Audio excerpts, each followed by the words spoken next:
for instance, they're not modern, and I just spoke to them, a rabbi in a temple, just a week ago.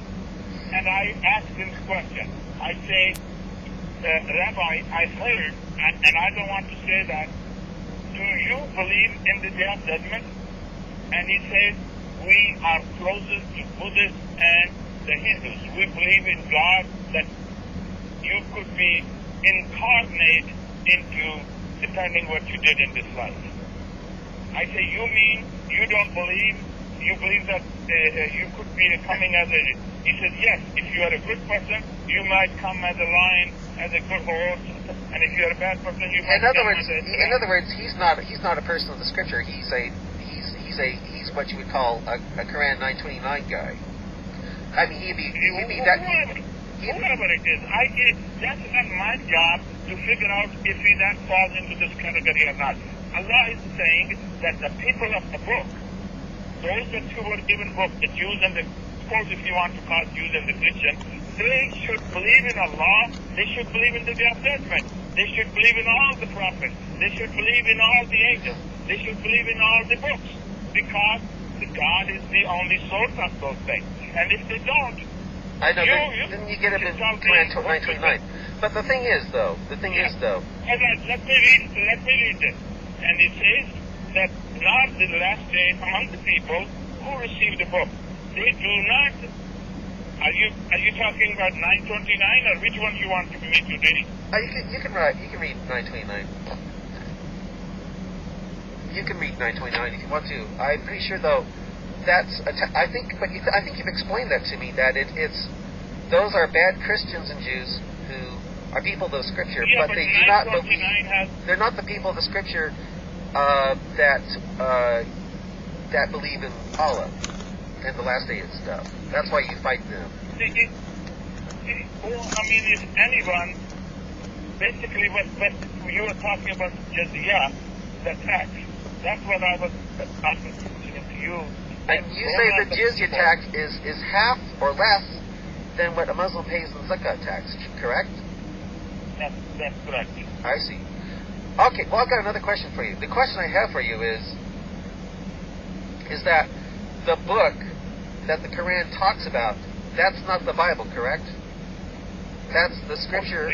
Can you tell me that the Bible, God says in the Quran, and I just gave you an example. Well, I'm just okay. All right, let's say the Bible is corrupted. Okay. Let's say it's corrupted. No, I'm not worried about the corrupt or not corrupt. You tell me if it's corrupted or not. You tell me that in the Numbers, for instance, Numbers says that Moses, he told his people at the army, go kill every child, man, old, donkeys, and kill everyone, cut the trees, and just save the virgins, and bring it for us. Do you think Moses wrote that? Moses was that character that he will say, just kill everyone, the woman that slept with the man, and just keep the virgin for me and my few friends? Do you think Moses where does it say that just to keep the virgins for me and my friends? Where does it say that in the Torah? Read Numbers. But where does it say that in Numbers? To keep them virgins for me and my friends? Yeah, just read the Numbers. And if you don't, do you have that scripture where it says? I don't have the Bible. I'm in my car now. Oh, okay. I know the reference. I have, I can give you any time. I see. So that means the Torah is no longer the Torah of that the Quran talks about. I don't know what you're trying to accomplish. I'm simply saying, tell me, is that the Torah that the Quran is talking about? You would say it's not the Torah that the Quran is talking about, correct? I don't want to say nothing. I ask you. You tell me. Do you think that Moses can say something like that? Well, I don't think so. Not if he's telling people to kill everybody. You're asking me all the time. Why you ask me that? I think that if he's saying, hey, kill everybody except the girls, I can have sex with them as my friends, that doesn't sound like a very godly man, if you ask me. That's simple. Now you're telling me that Jacob, or not, no, that Judah, that came from Judah came Jesus. You're telling me that Judah, he committed incest with his daughter-in-law, and God was so just that one guy, he dropped his semen on the floor, and God killed it. Oh, you're talking about Onan, right? You're talking about Onan. I'm talking about Judah. What about? In Genesis chapter 35 or 37.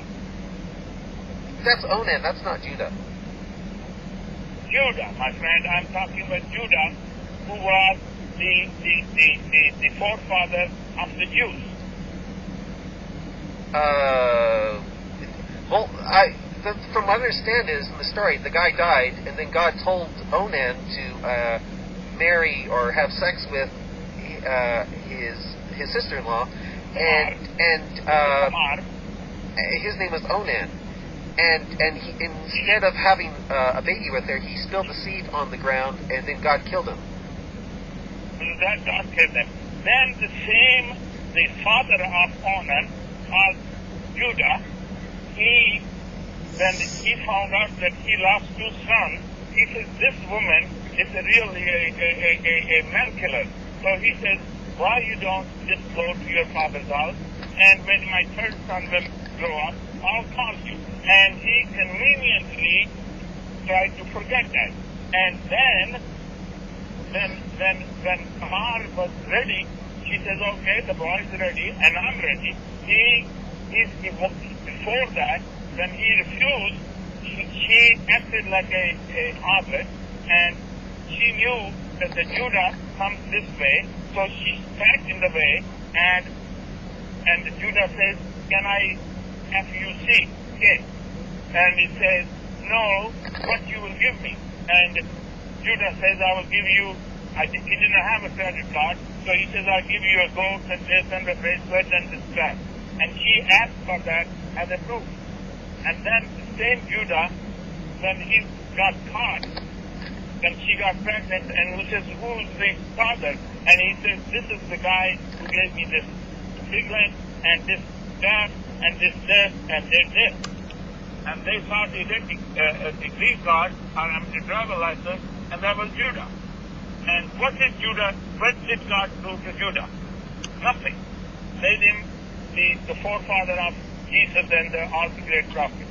What a nonsense. I take it you do not believe in the Torah then? You see, please, you're telling me this story is from God? Well, you ask me. You say no. You say it's not from God. But then if it's not from God, then what is the Torah? Then what I is? did not say that. Then what is the? Hold on. What is I said, do you believe that this is from God? Well, I'm not. I can't. I'm not God. I cannot say that this is from God or not. I'm just saying you don't believe it's from God, correct? Oh my God! If you believe, then I'm really surprised. Well, the thing is, I need to read that. I need to read that story. I'm not familiar with it. I just know that Onan was killed for masturbating for not. I would need to read it.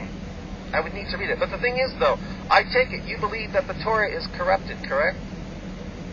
Well, my God, what you keep saying? I say that if the thing is according to the Quran, we think that is correct. That's the part of the Torah. Okay. So when the Quran says criteria over it, you understand? Now let me finish this. Allah simply says in the Quran, chapter 4, that Allah revealed this Quran and made a criteria over the previous scripture. Simple. So if the Quran doesn't talk about something, then we say, no, we don't believe that story. Okay, if there is a one God, and Moses says there is a one God, and Jesus says there is one God, we say this is from the Torah and Injil. So I take it when you read, like say Quran 10:94, that it says if you're in doubt, go to those who read the before scriptures. That means, well, what does that mean to you?